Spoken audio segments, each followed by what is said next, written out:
నమస్కారం, చార్మినార్ న్యూస్ కి స్వాగతం. హెడ్లైన్స్ చూద్దాం. అభయహస్తం పథకానికి పరమశివుడి దరఖాస్తు. పార్వేటోత్సవం నేపథ్యంలో పలు సేవలను రద్దు చేసిన టీటీడీ. అభయహస్తం దరఖాస్తుదారులకు పోలీసుల అలర్ట్. తెలంగాణ ప్రభుత్వం నిర్వహించిన ప్రజాపాలన కార్యక్రమానికి స్వయంగా పరమశివుడే వచ్చేశాడు. సామాన్యులతో పాటు సాక్షాత్తు శివుడు కూడా ఇందిరమ్మ ఇల్లు, గ్యాస్ సిలిండర్ కోసం దరఖాస్తు చేసుకున్నాడు. ఈ దరఖాస్తు స్వీకరించిన అధికారులు పరిశీలించి ఆయా పథకాలు మంజూరు చేస్తామంటూ రసీదు కూడా ఇచ్చారు. శివయ్య పేరుతో అభయహస్తం దరఖాస్తు ఫారం ఫోటో ప్రస్తుతం సోషల్ మీడియాలో వైరల్గా మారింది. ఇదేంటి, దేవుడు దరఖాస్తు చేసుకోవడం ఏంటని ఆశ్చర్యంగా ఉందా? నిజంగానే దరఖాస్తు వచ్చింది. భీమదేవరపల్లి మండలం ముత్తారంలో చోటు చేసుకుంది ఈ వింత. ముత్తారం గ్రామానికి చెందిన ఏనుగు వెంకట సురేందర్ రెడ్డి ఈ దరఖాస్తును అధికారులకు అందజేశాడు. కుటుంబ యజమాని కాలంలో శివయ్య పేరును, కుటుంబ సభ్యుల వివరాల కాలంలో భార్య పార్వతీదేవి, కుమారుడు వినాయకుడు, కుమారస్వామి పేర్లను రాశాడు. కుమారస్వామి వయసును 1200 సంవత్సరాలుగా పేర్కొన్నాడు. శివుడి ఫోటోను కూడా అతికించిన విశేషం. ఈ అప్లికేషన్ తీసుకున్న అధికారులు సరిగా పరిశీలించకుండానే చకచకా రసీదిచ్చి పంపించేశారు. సోషల్ మీడియాలో ఫోటో వైరల్ కావడంతో ఆదివారం విచారణ జరిపారు. సర్పంచ్ శాంతికుమార్, పలువురు పెద్దలు సంబంధిత వ్యక్తిని పిలిపించి మాట్లాడారు. దీనిపై వెంకట సురేందర్ రెడ్డి విచారం వ్యక్తం చేస్తూ పొరపాటుగా జరిగిందని మన్నించాలని లిఖితపూర్వకంగా కోరాడు. తిరుమల శ్రీ వెంకటేశ్వర స్వామివారి ఉత్సవాల కారణంగా తిరుమల తిరుపతి దేవస్థానం పలు సేవలు రద్దు చేసింది. సంక్రాంతి సందర్భంగా 14న శ్రీ గోవిందరాజుల స్వామివారి ఆలయంలో భోగితేరు, 15న మకర సంక్రాంతి పండుగ నిర్వహిస్తారు.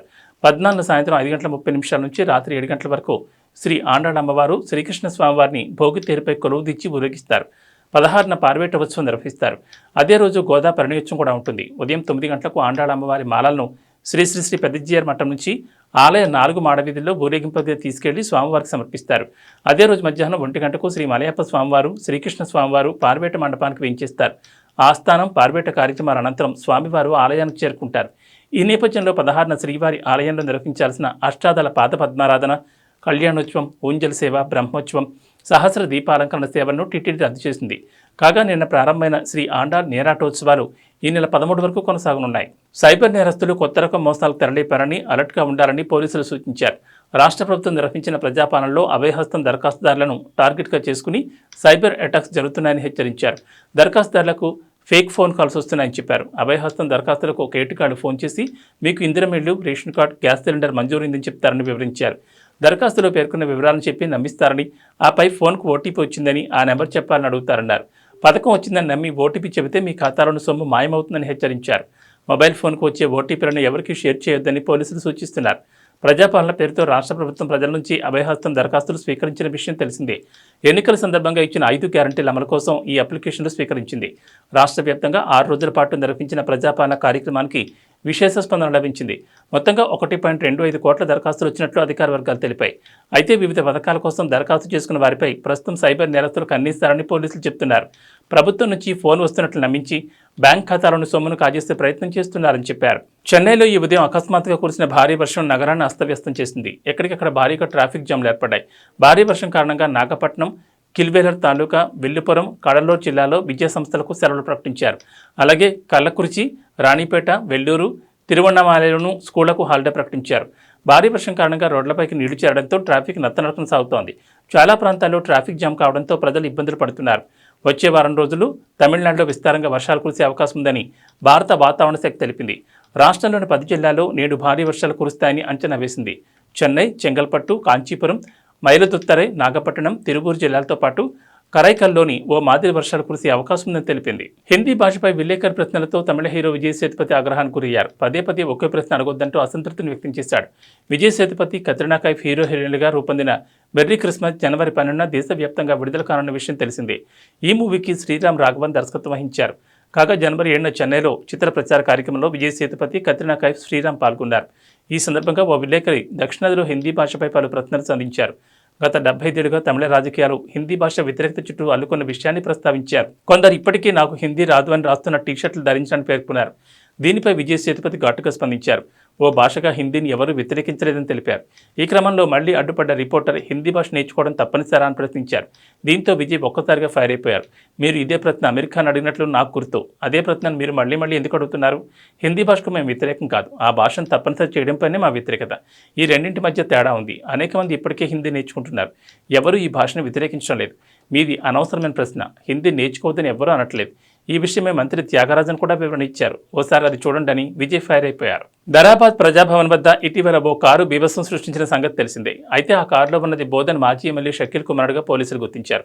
ఆ తర్వాత అతను దుబాయ్ పారిపోయాడు. ఆ ఘటన మరొకముందే హైదరాబాద్లోని కేబీహెచ్బీ కాలనీ ఫోరం మాల్ సర్కిల్లో ఆదివారం అర్ధరాత్రి మరో కారు బీభత్సం సృష్టించింది. గ్రజిరెడ్డి అనే యువకుడు రాంగ్ రూట్లో అతివేగంగా కారు నడుపుతూ ద్విచక్ర వాహనంపై వెళుతున్న వారిని ఢీకొట్టాడు. ఈ ఘటనలో బైక్పై ప్రయాణిస్తున్న ఇద్దరికి తీవ్ర గాయాలయ్యాయి. ప్రమాద సమయంలో కారులో అగ్రజిరెడ్డితో పాటు కార్తీక్, తేజ్ అనే యువకులు కూడా ఉన్నారు. వీరు గచ్చిబౌలిలోని ఓ పబ్లో పార్టీ చేసుకుని ఇంటికి వెళ్తుండగా ఈ ప్రమాదం జరిగింది. ప్రమాదానికి కారణమైన అగ్రజిరెడ్డి బీఆర్ఎస్ నేత మాజీ మంత్రి ఇంద్రకరణ్ రెడ్డి మేనల్డ్ అని తెలుస్తోంది. స్థానికుల సమాచారంతో ఘటనా స్థలానికి చేరుకున్న కేపీహెచ్బీ పోలీసులు అగ్రజిరెడ్డికి డ్రంక్ అండ్ డ్రైవ్ టెస్ట్ చేయగా 90 పాయింట్లు వచ్చాయి. దీంతో అతడు మధ్యమతిలో వాహనం నడిపినట్లు గుర్తించి పలు సెక్షన్ల కింద కేసు నమోదు చేశారు. ప్రజాప్రతినిధుల వారసులు ఇలా మితిమీరిన వేగంతో ఇష్టారీతిగా వాహనాలు నడుపుతుంటే రోడ్లపై తిరగాలంటేనే భయమేస్తోందని ప్రజలు ఆగ్రహం వ్యక్తం చేస్తున్నారు. ఇలాంటి వారిపై కఠిన చర్యలు తీసుకోవాలని డిమాండ్ చేస్తున్నారు. తెలంగాణలో ప్రస్తుతం 6 ఎమ్మెల్సీ స్థానాలు ఖాళీగా ఉన్నాయి. ఈ నెల 29న 2 ఎమ్మెల్యే కోటా ఎమ్మెల్సీ స్థానాలకు ఎన్నికలు జరగనున్నాయి. ఇక గవర్నర్ కోటాలోనూ 2 ఎమ్మెల్సీ స్థానాలు ఖాళీగా ఉన్నాయి. అయితే ఈ స్థానాలకు భారీగా ఆశాభావాలు ఎదురుచూస్తున్నారు. గవర్నర్ కోట ఎమ్మెల్సీ స్థానాలకు సంబంధించి సీఎం రేవంత్ రెడ్డి కీలక ప్రకటన చేశారు. తెలంగాణ జనసమితి అధినేత ప్రొఫెసర్ కోదండరామ్ను గవర్నర్ కోటాలో చట్టసభలకు పంపుతామని చెప్పారు. తక్షణమే ఆయన్ను ఎమ్మెల్సీ చేయాల్సిన బాధ్యత తమపై ఉందని, ఆయన లాంటి వారు సభలో ఉండాలని సీఎం అన్నారు. దీంతో ఓ స్థానంపై స్పష్టత వచ్చింది. మరో స్థానంలో ఎవరిని అభ్యర్థిగా ఎంపిక చేస్తారనేది హాట్ టాపిక్గా మారింది. రెండో స్థానంలో ప్రముఖ విద్యాసంస్థల అధినేత జాఫర్ జావేద్ పేరు ప్రముఖంగా వినిపిస్తోంది. హైదరాబాద్లో ముప్కంజా, సుల్తాన్ ఉల్ ఉలూమ్ లాంటి విద్యా సంస్థలు నిర్వహిస్తున్న జావేద్ జాఫర్ పేరును కాంగ్రెస్ పరిశీలిస్తున్నట్లు తెలుస్తోంది. రాజకీయాలతో సంబంధం లేని వ్యక్తి కావడంతో విద్యారంగం తరపున ఆయనను ప్రతిపాదించాలనుకుంటోంది. గత బీఆర్ఎస్ ప్రభుత్వంలో దాసో శ్రవణ్, కుర్రా సత్యనారాయణను ఎమ్మెల్సీగా ప్రతిపాదించగా గవర్నర్ పెండింగ్లో పెట్టారు. వారిని ఏ ప్రాతిపదికన ఎమ్మెల్సీగా నామినేట్ చేశారో చెప్పాలని గవర్నర్ అప్పటి ప్రభుత్వాన్ని ప్రశ్నించారు. అనంతరం వాళ్ళిద్దరు అభ్యర్థిత్వాన్ని పక్కన పెట్టారు. బీజేపీ తెలంగాణ ఎమ్మెల్యే రాజాసింగ్పై మహారాష్ట్ర షోలాపూర్ పోలీసులు కేసు నమోదు చేశారు. ఆయనతో పాటు మహారాష్ట్ర మాజీ సీఎం నారాయణ రాణే కుమారుడు ఎమ్మెల్యే నితీష్ రాణేపై కూడా కేసు పెట్టారు. మత విద్వేషాన్ని రెచ్చగొట్టేలా ప్రసంగాలు చేశారంటూ వారిపై అభియోగాలు మోపారు. కేసు వివరాల్లోకి వెళ్తే గత శనివారం షోలాపూర్లోని రాజేంద్ర చౌక్ నుంచి కన్నా చౌక్ వరకు హిందూ జన ఆక్రోష్ ర్యాలీ నిర్వహించారు. ఈ కార్యక్రమానికి రాజాసింగ్, నితీష్ రాణేలతో పాటు హిందూ సమాజ నేతలు, స్థానిక ప్రజలు పెద్ద ఎత్తున హాజరయ్యారు. ఈ సందర్భంగా ఒక మతానికి వ్యతిరేకంగా విద్వేషపూరిత ప్రసంగాలు చేశారంటూ వారిపై జైల్ రోడ్ పోలీస్ స్టేషన్లో ఫిర్యాదులు అందాయి. దీంతో వీరిపై ఐపీసీ 153A, 295A సెక్షన్ల కింద కేసులు నమోదు చేశారు. లవ్ జిహాద్ గురించి రాజాసింగ్ వివాదాస్పద వ్యాఖ్యలు చేశారని పోలీసు అధికారులు తెలిపారు. జిహాదీలు, మసీదుల కూల్చివేతపై నితీష్ రాణే మాట్లాడారని చెప్పారు. ఈ నేపథ్యంలో వీరిపై కేసులు నమోదు చేశామని చెప్పారు. ఒకప్పుడు తెలుగు తెరపై తండ్రి కూతుళ్ల సెంటిమెంట్ కథల హవా కొనసాగింది. ఆ తర్వాత కాలంలో ఈ తరహా కాన్సెప్ట్లు ఎక్కువగా రాలేదు. మళ్ళీ ఇప్పుడు అవే తరహాలో తండ్రి కూతుళ్ల ఎమోషనల్ బాండింగ్తో సినిమాలు వస్తున్నాయి. భగవంత్ కేసరి సినిమాలో నిజమైన తండ్రి కూతురు కాకపోయినా బాలకృష్ణ, శ్రీలల అవే స్థానాల్లో కనిపిస్తారు. వారి మధ్య అదే బాండింగ్ ఉంటుంది. ఆ సినిమా బ్లాక్ బస్టర్ హిట్గా నిలిచింది.